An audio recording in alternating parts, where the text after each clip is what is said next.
여러분 안녕하십니까? 여수 MBC 뉴스투데이입니다. 예산 낭비라는 비판이 이어졌던 광양 농촌 테마공원 물놀이 시설이 어제 개장했습니다. 지난 2018년 완공된 이후 방치되다 5년 만에 문을 연 건데요. 농촌 테마공원의 또 다른 핵심 시설인 오토 캠핑장은 여전히 운영되지 않고 있습니다. 문영철 기자입니다. 광양 백운 저수지 바로 옆에 조성된 농촌 테마공원 물체험장. 유아와 어린이 등을 위한 4개의 풀과 샤워실 등이 갖춰져 있습니다. 이 시설이 완공된 건 지난 2018년 6월. 하지만 용수 공급 문제가 불거졌고 이후 코로나19 사태 등이 겹치면서 개장이 지연되다 우여곡절 끝에 5년 만에 문을 열었습니다. 물체험장과 주차장, 인근 산책로 등을 조성하는 데 들어간 사업비는 41억 원. 낡은 시설을 보수하기 위해 지난해에는 7천여만 원, 올해도 1억 7천만 원의 예산을 추가로 들였는데 운영 기간은 2주에 불과합니다. 좀 시범적인 운영 성격이 좀 있습니다. 문제점들을 좀 더 파악을 좀 해가지고 내년도에는 1개월 정도라든가 이런 식으로 할 수 있게끔. 농촌 테마공원의 또 다른 핵심 콘텐츠인 오토 캠핑장. 중장비를 동원해 배수로를 정비하는 작업이 한창입니다. 이곳 역시 지난 2018년 완공됐지만 농어촌 공사가 소유하고 있는 부지에 매입 문제가 해결되지 않아 운영을 못하고 있습니다. 광양시는 농어촌 공사와의 협의가 끝나 다음 달까지 매매 계약을 완료할 계획이라고 밝혔습니다. 하지만 부지를 매입하는 데 30억 원이 필요하고 노후된 시설을 손보는데도 추가 예산이 들어갈 것으로 보입니다. 기획했던 취지대로 분명히 이끌어가지 못한 부분이 있었고요. 거기에 행정의 미숙함도 있었습니다. 시민들에게 사랑받는 공간이 되기 위해서 더 많이 고민을 하고. 보수 비용이나 부지 매입비를 제외하고도 농촌 테마공원 조성에 들어간 사업비는 무려 113억 원. 무리한 사업 추진으로 예산 낭비를 불러왔다는 비판이 끊이지 않고 있지만 활성화를 위한 구체적인 방안은 아직까지 없는 상태입니다. MBC 뉴스 문형철입니다. 네, 신고 절차를 간소화하기 위한 여순사건 특별법 개정안이 국회 본회의를 통과했습니다. 이번 개정안에는 1기 진실화해위원회에서 여순사건 희생자로 진실규명을 받은 경우와 여순사건위원회가 작성한 진상보고서에서 희생자로 확인된 경우에는 별도의 절차 없이 희생자로 직권 조사할 수 있는 내용이 담겨 있습니다. 이번 개정안은 행안위와 법사위 전체 회의를 만장일치로 통과한 데 이어 어제 본회의에서도 압도적 찬성으로 통과된 것으로 전해졌습니다. 올해 2분기 광양항의 물동량이 지난해 같은 기간에 비해 소폭 증가한 것으로 나타났습니다. 해양수산부에 따르면 올해 4월부터 6월까지 광양항에서 처리한 화물은 지난해 같은 기간보다 2.1% 늘어난 6,574만 톤으로 집계됐습니다. 화물 유형별로는 컨테이너 물동량이 43만 TEU로 5.2% 감소한 반면 비컨테이너 물동량은 5,914만 톤으로 3.3% 증가했습니다. 더불어민주당 전당대회 돈봉투 의혹과 관련해 검찰이 어제 여수 상공회의소 사무실을 압수수색했습니다. 전 여수 상위 회장이 사건과 연관돼 있다고 본 건데요. 사건의 파장이 커지고 있지만 박 전 회장은 여전히 아무런 입장을 내놓지 않고 있습니다. 강서영 기자입니다.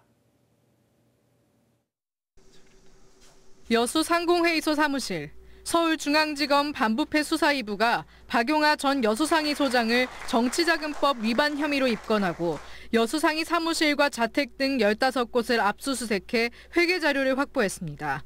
압수수색 대상이 된 기업과 단체는 모두 박 전 회장과 관련된 곳입니다. 검찰은 더불어민주당 전당대회 돈봉투 의혹과 박 전 회장이 연관돼 있다고 보고 있습니다.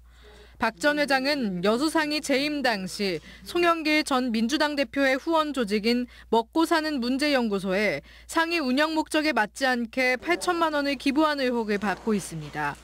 이외에도 박 전 회장은 자신이 운영하던 폐기물 처리 업체와 사내이사로 있는 업체 등 4곳에서 먹사연에게 2억 5천만 원을 기부한 것으로 알려지고 있습니다. 기부 시기도 민주당 당대표 경선 준비 기간은 물론 박 전 회장이 운영하는 폐기물 처리 업체의 쓰레기 소각로 허가 시점과도 맞물린 것으로 알려지면서 파장이 커지고 있습니다. 하지만 현재까지 박용하 전 회장은 아무런 공식 입장을 내지 않고 있습니다. 고객님의 전화기가 꺼져 있어. 한편 여수상공회의소는 먹사연 기부 사건과는 별개로 광주지검 순천지청에 박 전 회장을 여수상이 공금 횡령과 배임 혐의로 고소해 수사가 진행되고 있습니다. 글쎄요, 별도의 입장이 있겠습니까? 이번 기회를 통해서 좀 진전이 있으려나 하는 그런 생각은 갖죠. 검찰은 압수물 분석을 끝내는 대로 박 전 회장을 정치자금법 위반 피의자 신분으로 소환해 조사할 예정입니다. MBC 뉴스 강서영입니다. 여수시가 최근 법원의 웅천특지개발 정산금 소송 판결에 대해 시민 혈세 낭비가 아니라고 해명했습니다.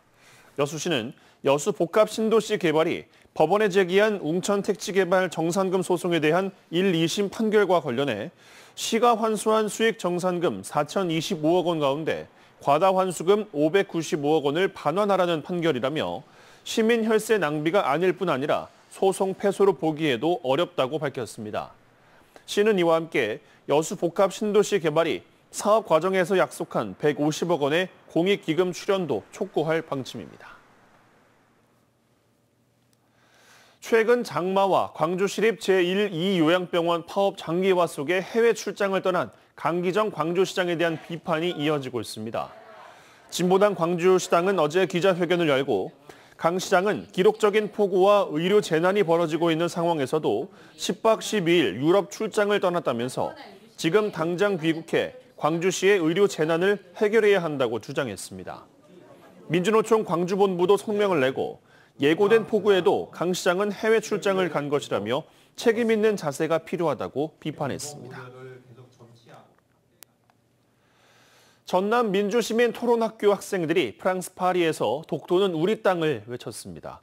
학생들은 독일과 벨기에에 이어 프랑스에서도 외교 사절 역할을 톡톡히 했습니다. 박종호 기자입니다.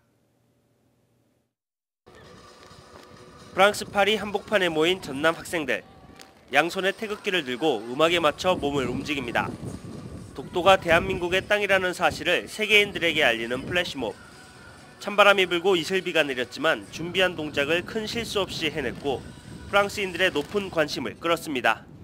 에펠탑 앞에서 독도 플래시몹을 하니까 기분이 좋았고 비가 와서 살짝 아쉬웠지만 많은 사람들 앞에서 독도가 한국 땅임을 알릴 수 있어서 좋았습니다. 프랑스 파리 3대 미술관 가운데 하나인 오르세 미술관을 찾은 학생들. 밀레와 마네, 빈센트 반 고흐 등 19세기 인상파 화가들의 다양한 작품들을 직접 두 눈에 담았습니다. 평소 사진으로 보던 것보다 작품의 붓터치 같은 게 살아있어서 더욱 재밌는 작품 감상을 할 수 있었던 것 같습니다. 그 조각상들이 하나하나가 다 행동을 취하고 있다는 사실에 이 화가는 작품 활동에 있어서 굉장히 정성을 다하는구나라는 걸 느꼈던 것 같습니다. 전남 지역 학생들은 파리를 가로지르는 생강에서 유람선을 타며 에펠탑과 노트르담 대성당 등 주요 명소도 가슴속 깊이 담았습니다. 전남 민주시민 토론학교 학생들의 9박 11일 대장정은 모두 끝났습니다. 하지만 학생들의 힘찬 발걸음은 이제 시작입니다. 프랑스 파리에서 MBC 뉴스 박종호입니다.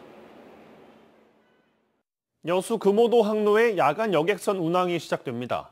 여수시는 남면 주민들의 수건이었던 돌산읍 신기항, 남면 금오도 여천항간 항로를 오가는 여객선이 오는 29일부터 야간에도 1일 2회 야간 운항된다고 밝혔습니다. 여수 남면 여객선 야간 운항은 그동안 수익성 부족과 안전 문제 등의 이유로 계속 미뤄지다 지난 2021년 6월 관련 지원 조례가 제정되면서 야간 운항 계획이 추진돼 왔습니다. 산업통상자원부가 어제 한국에너지공과대학에 대한 감사 결과를 발표했습니다. 산자부는 운영 전반에 걸쳐 다수의 비위를 확인했다며 에너지대학 이사회에 총장 해임까지 건의했는데요. 대학은 감사 결과를 엄중하게 받아들인다면서도 총장 해임은 과하다는 입장을 밝혔습니다. 김초롱 기자의 보도입니다. 산업통상자원부가 한국에너지공과대학을 감사한 결과입니다. 한 교수는 지난해 1월부터 9월까지 법인카드 880만 원을 14번에 걸쳐 분할 결제했습니다. 한 음식점에서 기관카드 3개를 사용해 1분 간격으로 식사비 127만 원을 결제하기도 했습니다. 또 한 직원은 사무실에서 퇴근한 것처럼 외부에서 퇴근 시간을 입력해 1년여간 300만 원이 넘는 수당을 챙겼습니다.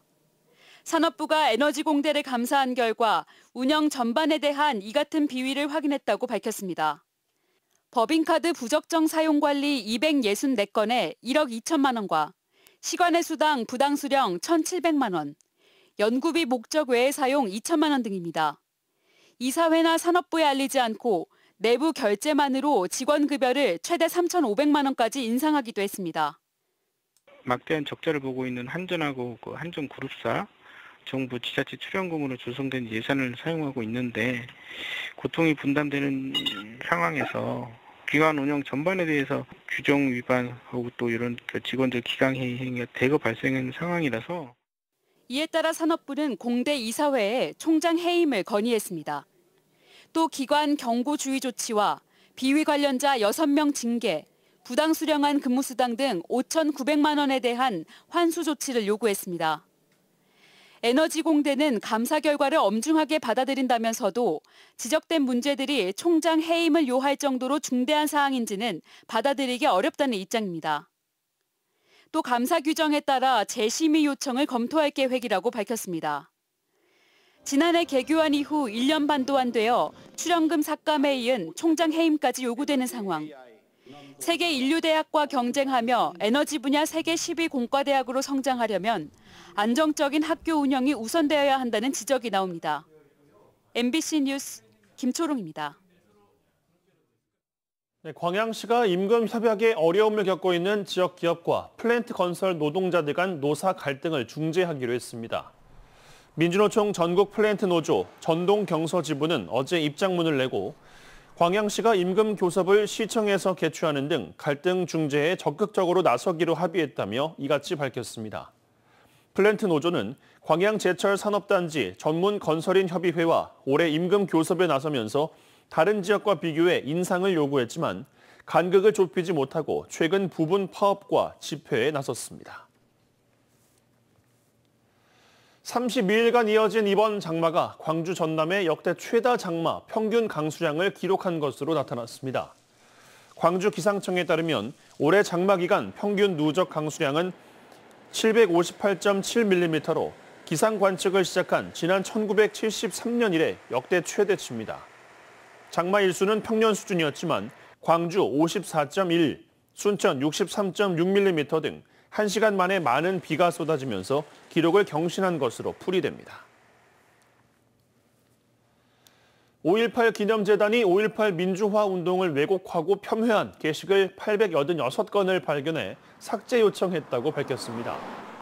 5.18 기념재단에 따르면 올 상반기 온라인 모니터링 결과 일간베스트, DC인사이드 등 인터넷 사이트에서 5.18을 왜곡한 게시글과 댓글 등 800여 건이 발견됐고 이 중 503건이 삭제됐습니다.